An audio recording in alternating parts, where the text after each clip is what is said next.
অন্যদিকে এবার বিতর্কিত আচরণ তৃণমূল সাংসদ কল্যাণ বন্দ্যোপাধ্যায়ের। উপরাষ্ট্রপতি রাজ্যসভার চেয়ারম্যান জগদীপ ধনখড়কে বিদ্রুপ কল্যাণের। শ্রীরামপুরের তৃণমূল সাংসদ কল্যাণ বন্দ্যোপাধ্যায় কল্যাণের কুৎসিত অঙ্গভঙ্গির ভিডিও ভাইরাল হয়েছে। রাজ্যসভায় চেয়ারম্যান উপরাষ্ট্রপতি জগদীপ ধনখড়কে উদ্দেশ্য করে বিদ্রুপ অঙ্গভঙ্গি কল্যাণ বন্দ্যোপাধ্যায়। আইনজীবী তৃণমূল সাংসদ কল্যাণ বন্দ্যোপাধ্যায়ের কুৎসিত অঙ্গভঙ্গি, দেখুন সেই ছবি।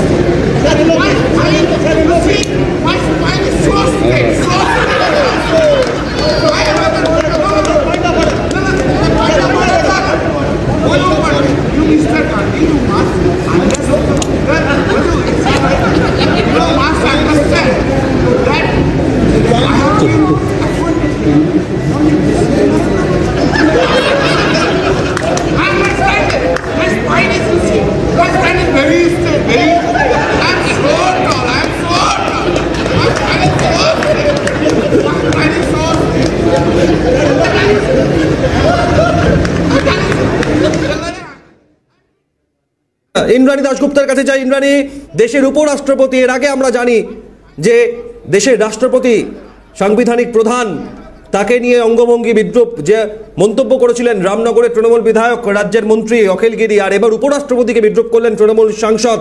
সব মিলিয়ে কোন পরিস্থিতিতে কোথায় কল্যাণ বন্দ্যোপাধ্যায়ের এই কাজ, এই কর্মকাণ্ড?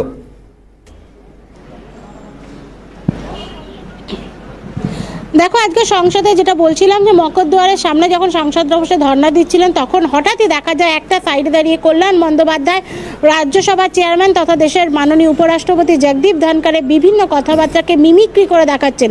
অর্থাৎ বিকৃত অঙ্গভঙ্গি করে তিনি জগদীপ ধনখড়কে রীতিমতো, যেটা সোজা বাংলায় ভেঙানো বলা হয়, সেই কাজটি তিনি করছেন। জগদীপ ধনখড়ের প্রতি এই ধরনের আচরণে কিন্তু হতবাক হয়ে যায় ওইখানে উপস্থিত সাংবাদিক মহল, এবং সঙ্গে সঙ্গে বিভিন্ন সাংসদরাও কিন্তু এই বিষয়টা নিয়ে প্রশ্ন তোলেন। যদিও সেই মুহূর্তে কল্যাণ বন্দ্যোপাধ্যায়কে থামাতে দেখা যায়নি কোনো বিরোধী দলের সাংসদদের, তবে কল্যাণ বন্দ্যোপাধ্যায়ের এই আচরণ সোশ্যাল মিডিয়াতে এবং সাংবাদিক মহলে ভাইরাল হওয়ার সাথে সাথে কিন্তু বিষয়টি জগদীপ ধনখড় অবধি পৌঁছেছে বলে আমরা জানতে পারছি, এবং সংসদের যে সচিবালয় তারা বিষয়টি খতিয়ে দেখছে। সংসদ চত্বরের ভিতরে এইভাবে রাজ্যসভার একজন চেয়ারম্যান তথা দেশের উপরাষ্ট্রপতিকে নিয়ে বিকৃত অঙ্গভঙ্গি করা বা তাকে নিয়ে মিমিক্রি করাটা একদমই অসংসদীয় বলে মনে করছেন বিজেপি সাংসদরা, এবং তারা এই নিয়ে কিন্তু তৃণমূলের যে আচরণ সেই বিষয়টা নিয়ে বড় প্রশ্ন তুলছেন, এবং একই সাথে তারা মাননীয় রাষ্ট্রপতি দ্রৌপদী মুর্মুকে নিয়েও একাধিক ব্যঙ্গাত্মক কথাবার্তার প্রসঙ্গ টেনে আনছেন। তারা বলছেন যে এই দল, রাষ্ট্রপতি এবং উপরাষ্ট্রপতি, এদের কাউকেই সম্মান করে না। আজকের ঘটনা তার আর একবার প্রমাণ, বলছে বিজেপির বিভিন্ন কেন্দ্রীয় নেতৃত্ব। একেবারে ইন্দ্রাণী যেমন জানালেন, আপনাদের আরো একবার জানাই যে কল্যাণ বন্দ্যোপাধ্যায় শ্রীরামপুরের তৃণমূল সাংসদ, আইনজীবী, তিনি দেশের উপরাষ্ট্রপতিকে নিয়ে অঙ্গভঙ্গি করছেন, বিকৃতি করছেন, তার মিমিক্রি করে দেখাচ্ছেন। দেখুন সেই ভিডিও আরো একবার।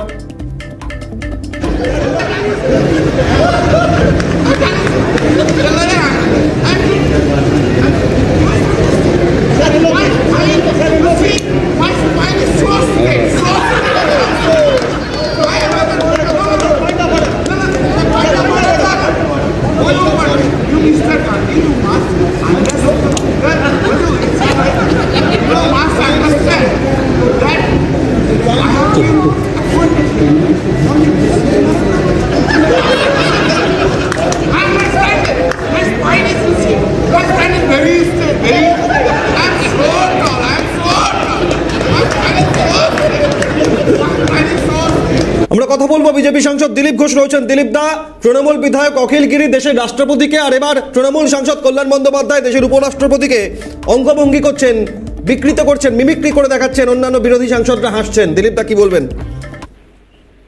দেখুন, টিএমসি পার্টিটা এমন একটা পার্টি যার কোনো আইডিওলজি নাই, কোনো ডিসিপ্লিন নাই, কোনো উদ্দেশ্য নেই, কেবল ক্ষমতায় থাকাটা উদ্দেশ্য আর পয়সা কামানো।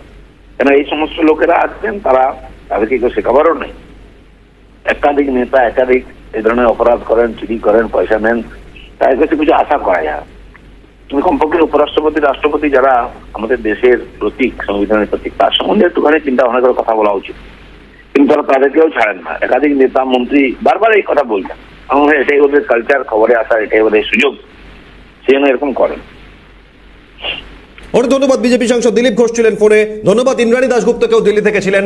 আমরা এই মুহূর্তে সরাসরি চলে যাব অপর স্টুডিওয়ে।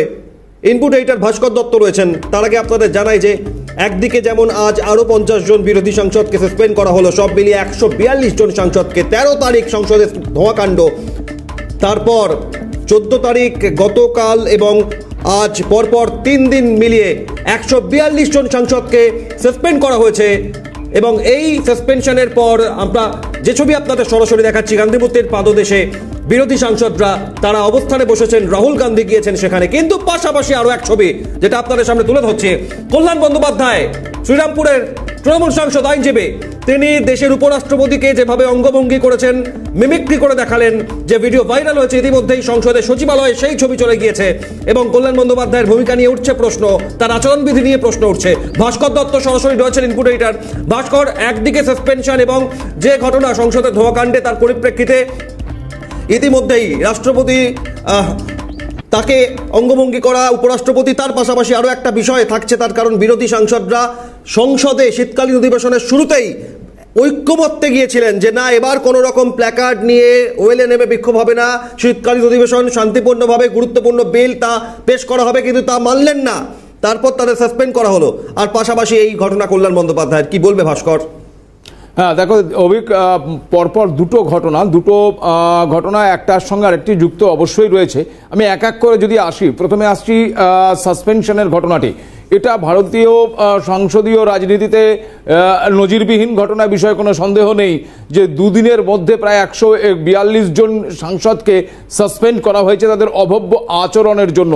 খুব স্বাভাবিকভাবেই আমরা যদি সিনারিওটা দেখার চেষ্টা করি, গতকাল 92 জনকে সাসপেন্ড করা হয়েছিল, আজ 50 জনকে সাসপেন্ড করা হয়েছে, টোটাল 142 জনকে সাসপেন্ড করা হয়েছে, যার মধ্যে লোকসভায় রয়েছে 96 জন এবং রাজ্যসভায় হচ্ছে 46 জন।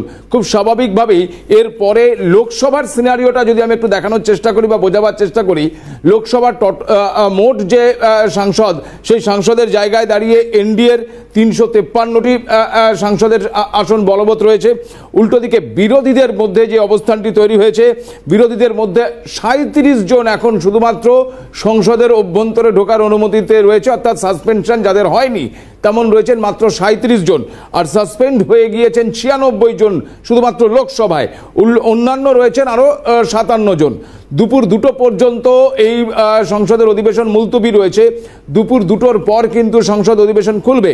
সরকার চাইছে, যেটা আমাদের প্রতিনিধি ইন্দ্রাণী বলছেন, সরকার চাইছে যে একাধিক বিল রয়েছে যা অত্যন্ত গুরুত্বপূর্ণ, সেই বিলগুলো নিয়ে রীতিমতো আলোচনা চাইছে কেন্দ্রীয় সরকার। কিন্তু যে পরিস্থিতি তৈরি হয়েছে, সেই পরিস্থিতিতে দাঁড়িয়ে দুপুর 2টোর পর ফের যখন সেশন শুরু হবে, সেই সেশনে আরও নতুন করে কোনো সাংসদদের সাসপেন্ড করা হবে কিনা সেটাই এখন আলোচ্য বিষয় হয়ে দাঁড়িয়েছে। তার অন্যতম প্রধান কারণ, এই বিরোধী সাংসদরা ওয়েলে বিক্ষোভ দেখানোর পর সংসদের বাইরে এসে, যেটা তুমি এক্ষুনি বললে, যে কল্যাণ বন্দ্যোপাধ্যায় যে আচরণ করেছেন, যেভাবে তিনি দেশের উপরাষ্ট্রপতি তথা রাজ্যসভার চেয়ারম্যানকে এক কথায় ভেঙিয়েছেন, এই ধরনের আচরণের ফলে এবার সংসদ দুপুর 2টোর পর যখন আবার ওপেন হবে, তখন এই ধরনের ঘটনার জন্য আবার কোনো সাসপেনশন আসে কিনা, এখন সেটা সবচেয়ে বড় আলোচ্য বিষয়।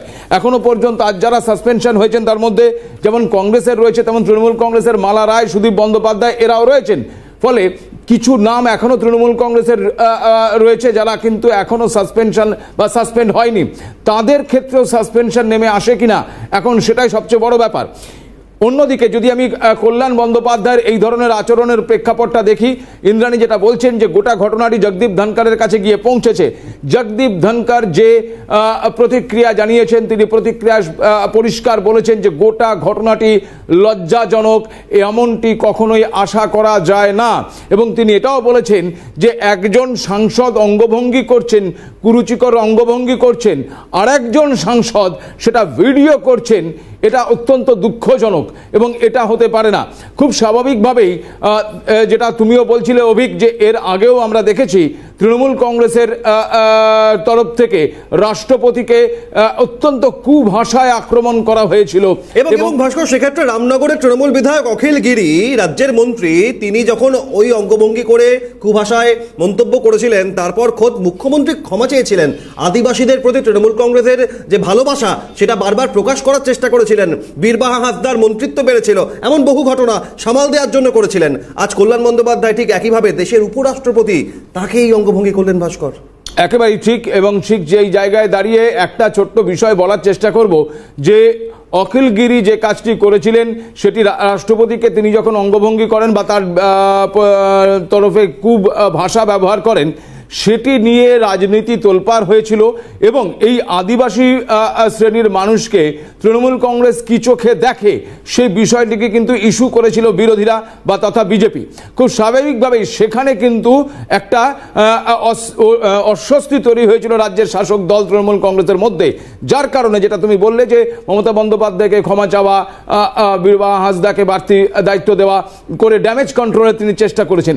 জগদীপ ধনকর দেশের উপরাষ্ট্রপতি তথা রাজ্যসভার চেয়ারম্যান, তিনি যখন এই রাজ্যে রাজ্যপাল ছিলেন তিনি কিন্তু বারংবার বিভিন্ন ইস্যুতে সরব ছিলেন এবং প্রতি মুহূর্তে কিন্তু রাজ্য সরকারের ইঞ্চিতে তিনি তার খবরাখবর নিয়েছেন, তিনি তার মন্তব্য করেছেন, তিনি টুইট করেছেন। এবং তার সঙ্গে রাজ্য সরকারের যে সম্পর্ক, সেই সম্পর্কটা যে খুব একটা মধুর ছিল এমনটা কিন্তু নয়। খুব স্বাভাবিকভাবেই সেই রাগ বা সেই ক্ষোভ এই তৃণমূল কংগ্রেসের সাংসদ বা নেতা কর্মীদের মধ্যে রয়ে গেছে। সাংবিধানিকভাবে দ্বিতীয় মানুষ রাষ্ট্রপতির পর উপরাষ্ট্রপতি, তাকে নিয়ে এই অঙ্গভঙ্গি, এ নিয়ে আলোচনা আমাদের করতেই হবে। আরো বেশ কিছু প্রশ্ন রাখবো। অপরদিকে সংসদের ইতিহাসে নজিরবিহীন ঘটনা, দুদিনে 142 জন সাংসদ তাদের সাসপেন্ড করা হলো শীতকালীন অধিবেশন থেকে। এবং এই পরিস্থিতিতে যে ঘটনা, সংসদে ধোঁয়াকাণ্ডের পর বিরোধী সাংসদরা যে অবস্থান নিচ্ছেন, যে কাজ করছেন, যেভাবে সংসদের ভেতরে ওয়েলে নেমে বিক্ষোভ, প্ল্যাকার্ড হাতে, পোস্টার, স্লোগান, সব মিলিয়ে এই পরিস্থিতি নিয়ে আমরা আরো কথা বলবো। ইনপুট এডিটর ভাস্কর দত্ত সরাসরি রয়েছেন আমাদের সঙ্গে। ভাস্কর, এই পরিস্থিতিতে আজই একদিকে রাজনৈতিকভাবে বিরোধী INDIA জোটের বৈঠক, বছর ঘুরলে লোকসভা নির্বাচন, তার আগে শেষ শীতকালীন অধিবেশন, সেই অধিবেশনের এই ঘটনা, এখান থেকে এর রেশ কোন কোন জায়গায় যেতে পারে, সম্ভাবনা কি দেখছো ভাস্কর? দেখো, খুব স্বাভাবিকভাবেই একদিকে যখন শীতের একটা আবহ এবং দিল্লিতেও একটা প্রবল শৈত্যপ্রবাহ বইছে, এবং গতকালকে আমরা দেখেছি স্বয়ং আমাদের রাজ্যের মুখ্যমন্ত্রী মমতা বন্দ্যোপাধ্যায়, যিনি দিল্লিতে রয়েছেন, আজ এই জোটের বৈঠকে তিনি অত্যন্ত গুরুত্বপূর্ণ ভূমিকা গ্রহণ করতে চলেছেন বলেই যেটা জানা যাচ্ছে। তাকেও কিন্তু অত্যন্ত গরম কাপড়ে আমরা দেখেছি, অর্থাৎ সেখানে যে যথেষ্ট শীত রয়েছে সে বিষয়ে কোনো সন্দেহ নেই। কিন্তু এই শীতে সংসদে তৈরি হলো উত্তাপ, যেই উত্তাপ সংসদের ভেতরে এবং বাইরে ডেফিনেটলি করে তৈরি হয়েছে। এবং সেই উত্তাপ কিন্তু এবার 2024 চক্রবর্তী রয়েছেন, স্বাগত আপনাকে। তোমার প্রশ্ন সরাসরি ভাস্কর। হ্যাঁ রাজাদা, প্রথম প্রশ্ন যে নজিরবিহীনভাবে যেভাবে সাংসদদের অভব্য আচরণের কারণে এখনো পর্যন্ত 142 জন সাংসদ গতকাল এবং আজকে মিলিয়ে সাসপেন্ড করা হয়েছে, এই বিষয়টাকে আপনি কিভাবে দেখছেন? না, দেখুন, ব্যাপারটা খুব সহজ। যারা সংসদে আছেন, বিরোধী পক্ষে আছেন, তারা জানেন বা বোঝেন যে কোনো বিলের বিরোধিতা করতে গেলে সে সংখ্যাটা তাদের নেই। এখন যদি বয়কট করা হয়, কোনো অজুহাতে যদি বয়কট করা হয়, তাহলে খুব একটা পাবলিসিটি পাওয়া যায় না। এখন হইচই বাঁধিয়ে কাজ আটকে দিলাম, এরকম যদি কিছু করা যায় তাহলে যদি, কেননা এই অধিবেশনে প্রচুর বিল পাশের সম্ভাবনা আছে, বিল রয়েছে, এখন যদি আটকে দেওয়া যায় তাহলে হয়তো সংসদ থেকে সরিয়ে দেবে, তাহলে একটা বিরাট পাবলিসিটি পাওয়া যাবে, গণতন্ত্র ভেঙে গেছে ভারতবর্ষে, এই একটা অভিযোগ তুলে ধর্ণা দেওয়া যাবে, অনেক কিছুই করা যাবে। এই সুযোগটা তারা নিচ্ছেন, যে তারা জানেন যে তাদের না আছে যুক্তি, কেউ আজকাল সেই পড়াশোনা করে যান না, কেবল বিরোধিতা করতে চান। বুঝেছেন, আগে বয়কট করতো, এখন বয়কটটা না করে হইচই বাঁধাবো, তারপরে সরিয়ে দিয়েছে। পার্লামেন্টের আইন অনুযায়ী সরানো হয়েছে বলে আমার ধারণা। সুতরাং পার্লামেন্ট হই হট্টগোল করার জায়গা নয়। পার্লামেন্ট যুক্তি তর্ক দিয়ে সাধারণ মানুষের ট্যাক্সের টাকায় তাদের পাঠানো হয়েছে, তাদের বিলগুলো উচিত ছিল বিলগুলো ভালো করে পড়া, কোথায় ত্রুটি বিচ্ছুতি আছে, কোথায় মানুষের স্বার্থে আঘাত করছে, সেইগুলো নিয়ে পার্লামেন্টে তারা বিতর্ক করুন। না করে তারা সেজে গুজে তারা যে হইচই করছেন এবং তারপরে যা ঘটার তা ঘটেছে। আমি মনে করি যে 150 জনের যে পার্লামেন্ট থেকে সরিয়ে দেওয়া হয়েছে অধিবেশনে যারা অংশগ্রহণ করতে পারবেন না, এতে একটা খারাপ লাগছে যে বিরোধীর বক্তব্য শোনা যাচ্ছে না। এমনিতেও বিরোধী বক্তব্য শোনা যেত না, তারা বলতে যেহেতু তাদের সে ধরনের আগ্রহ নেই বিতর্ক করার, তারপরে হইহট্টগোল করার মধ্য দিয়েই তাদের যে আনন্দ সেটা আমরা দেখতে পাচ্ছি। এবং একই সঙ্গে যেটা আপনারা দেখালেন যে পার্লামেন্টের ভেতরে এই যে ক্যারিকেচার করছে, বিদ্রুপ করছে, পার্লামেন্টের বাইরে রাজাদা কল্যাণ বন্দ্যোপাধ্যায় যিনি দেশের উপরাষ্ট্রপতি তথা রাজ্যসভার চেয়ারম্যানকে আপনার ভাষাতেই বলি ক্যারিকেচার করছেন এবং সেটি আরেকজন সাংসদ হয়তো মোবাইলে তুলছেন। সবথেকে গুরুত্বপূর্ণ তিনি এই কাজটি করছেন, পাশে বাকি সাংসদরা তাকে দেখে হাসছেন, কেউ তাকে থামাচ্ছেন না, কি বলবেন?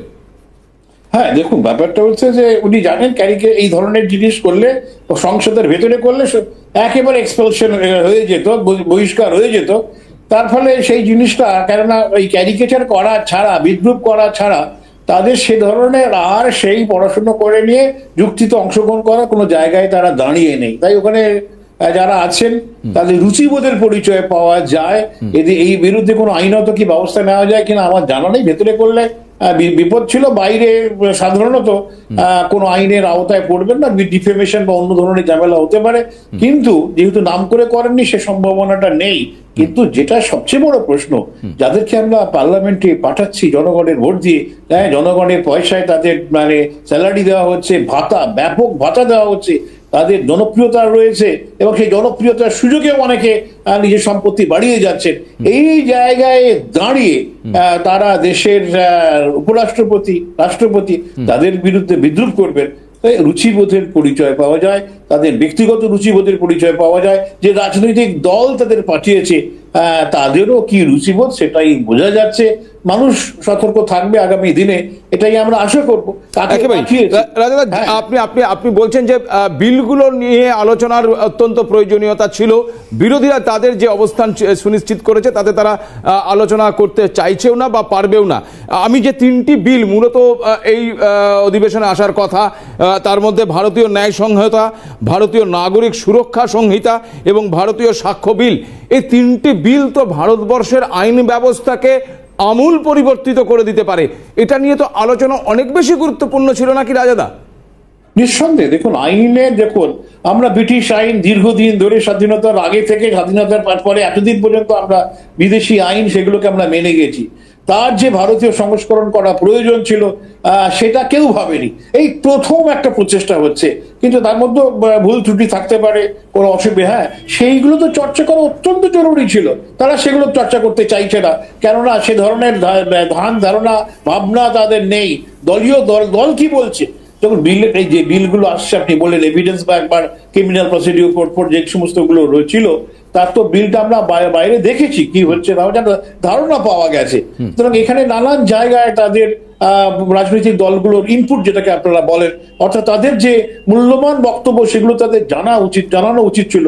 আমি কোন রাজনৈতিক দলের বক্তব্য বিরোধিতা করা ছাড়া কোন রাজনৈতিক দলের বক্তব্য দেখিনি এই জায়গায় এই জিনিসটা ভুল হয়েছে, এই জায়গায় একেবারে অসংখ্য ধন্যবাদ রাজাদা আপনাকে আমাদের সময় দেওয়ার জন্য। অভিক একেবারে ভাস্কর, এক্ষেত্রে দাঁড়িয়ে অনেক ধন্যবাদ রাজাগোপাল ধর চক্রবর্তীকে এবং ভাস্কর দত্ত ইনপুট এডিটর যেমন জানালেন, সেখান থেকে দাঁড়িয়ে আগামী প্রত্যেকটা মুহূর্ত খুব গুরুত্বপূর্ণ, আমাদের নজর রাখতে হবে। একদিকে 2 দফায় গতকাল আজ মোট 142 জন সাংসদকে সাসপেন্ড করা, অন্যদিকে আজ বিরোধী জোটের বৈঠক, অন্যদিকে এই শীতকালীন অধিবেশনে যে ঘটনা ঘটল সেই জায়গায় অত্যন্ত গুরুত্বপূর্ণ হবে এই শীতকালীন অধিবেশন। আগামী 22 ডিসেম্বর পর্যন্ত বাকি কটা দিন একের পর এক গুরুত্বপূর্ণ বিল উঠবে, সেখানে নজর থাকবে আমাদের। ধন্যবাদ ইনপুট এডিটরকে। আমরা আপাতত এই খবর এখানে শেষ করছি। গুরুত্বপূর্ণ সব খবরের জন্য নজর রাখুন ক্যালকাটা নিউজে।